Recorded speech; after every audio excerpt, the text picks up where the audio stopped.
I might go to the party. I may go to the party. What's the difference between might and may? I'm Teacher Mike. I help adults like you learn real English that they can use in their daily lives.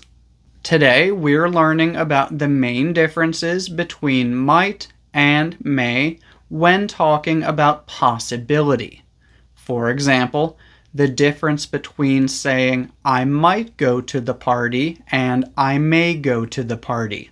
First of all, there are also other ways that we can use might and may.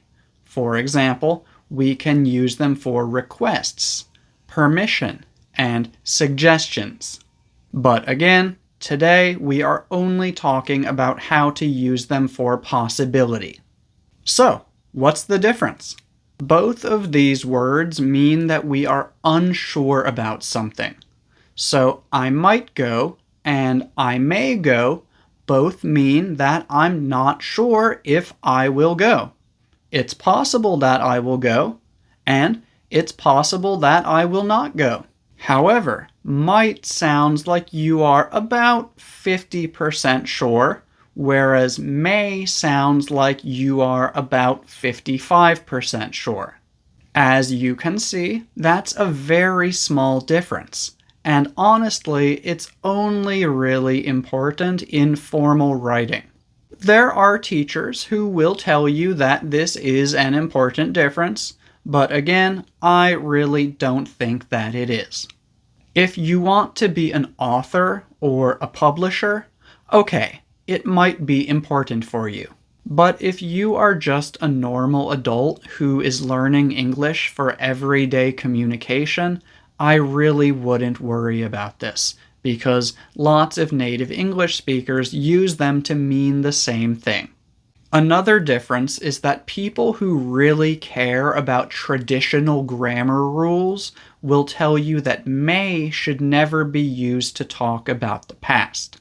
These people will tell you that you should always say, I don't know where he is. He might have gone home.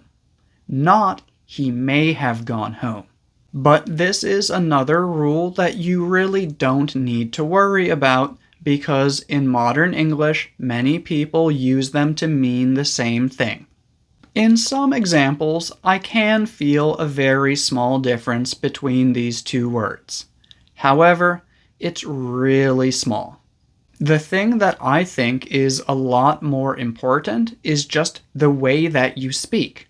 Does your voice sound like you think that something is more possible, or does your voice sound like you think that something is less possible? And finally, may often just sounds a bit more formal than might does. So yeah, those are the main differences between might and may. And again, it's up to you whether or not you want to worry about them. And if you're interested in seeing new videos like this one each week, you may want to subscribe to this channel and turn on your notifications. That's all for today. Thank you for watching.